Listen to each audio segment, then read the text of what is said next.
Hey guys, just to give you a little update on what's going on. For the Macho Grande, I started doing a little bit of body work. I am going to run this body line down, and I just laid a little bit of JB Weld on there that I'm going to start to file on it and get it. First, I'll get it squared off, and then I'll carve in the little detail lines on it. Yeah, and there's a door line right here that I need to fill in. But yeah, the body really shouldn't be too bad to get it up to speed. So as far as the washers go, I got in some 8mm washers, but it turns out when you order an 8mm washer, the hole in the middle is not exactly 8mm. It's meant to slide over an 8mm bolt. So they were a little too big. So I ordered some 5/16, losing my focus here. I ordered some 5/16 washers to see if there's a possibility that they might fit. And if they don't work, then I'm going to end up making some wheels for this car. So that's kind of where I'm at with this. But in the meantime, I wanted to get started on some stuff that's kind of cool. And I wanted to recommend a series for anybody who's wanting to get into die-cast racing. There's going to be a series on Redline Derby next year. So, I mean, it's giving you plenty of time to get cars built. It's going to be a league. They're going to run a race every month next year. So with my schedule being very up in the air, I figured I might get some cars built here early. There's a good chance that I'm going to be moving sometime very soon. I don't know exactly when, but I can't really say anything more than that right now. But yeah, I found a box of all my Hot Wheels cars, and I have a bunch of stuff that's loose from like the late 80s, early 90s, and this is a perfect example. These cars came with these great big wheels that would slide on over the rear wheels, and you could actually jack them up. I'm not sure what they were called, but they were kind of funky. I've got a couple of them. But there's not much about this car that I really like. The paint gets crazy and stuff, but I do like the frame. The frame is pretty cool because it does have wheelie bars, and it's got this front spoiler. So there's the potential to make some cool, kind of a cool fuel altered car.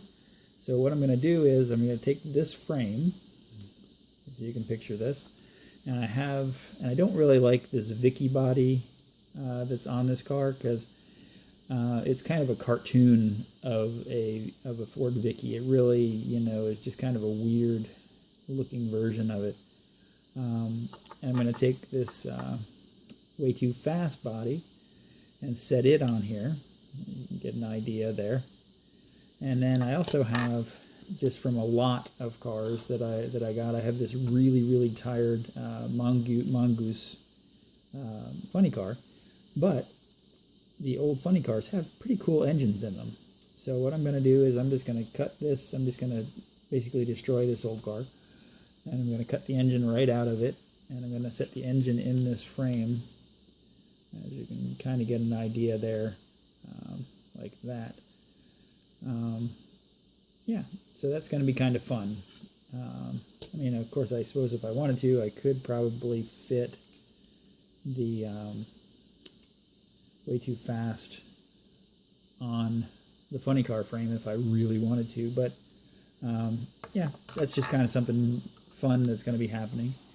And I've been trying to get together some ideas for either King of the Hill or for Modified Madness.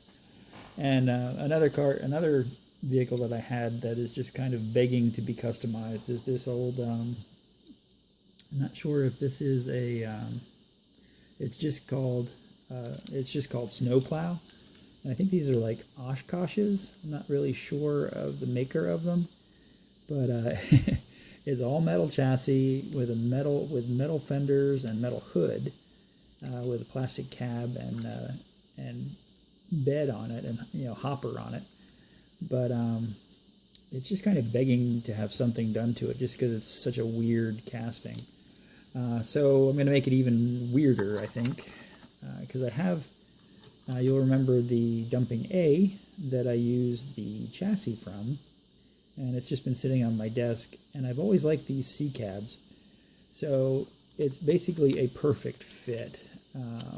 The width and everything is the width and the size and everything is really just about perfect. So I'm going to take this plastic cab and hopper off of here, and I'm going to mount a C cab, and then I'm going to have to see what I can do for some kind of either like pickup bed or some kind of just flat. I might do a flat bed on the back, and and put some FTEs on it, and just have a crazy freaking rig that just for fun. And and like I said, I might send it to King of the Mountain. If it ends up being fast, yeah, sure, I might do that. But that's just a quick update on some of the stuff I've got sitting on my desk right now. In the meantime, I'm working on packing and getting my house all ready to go, so I don't have a lot of spare time right now. But I will definitely make time to do this stuff because just because it keeps me sane, I suppose. It's just something fun to do that is just, is just something really cool that I like to do regardless of anything else that's going on. But yeah, so that's the update. The Macho Grande will progress one way or another. If these next set of washers don't work, then I will make wheels for it, and I will make it work somehow. So that's it for tonight. If you have any questions or anything about that series, you can look it up on redlinederby.com. It would be that style race would be a great race. And you don't have to send in modified cars. You can send in stock cars. The rules: the stock cars can weigh up to 65 grams. The modified cars weigh 57 grams, and they can be any kind of car. So yeah. So that would be a really good way to get into diecast, gravity racing, and where you can just send a car in every month and have some fun with it. So that's it for tonight, guys. This is Chris. I will see you in lane 2.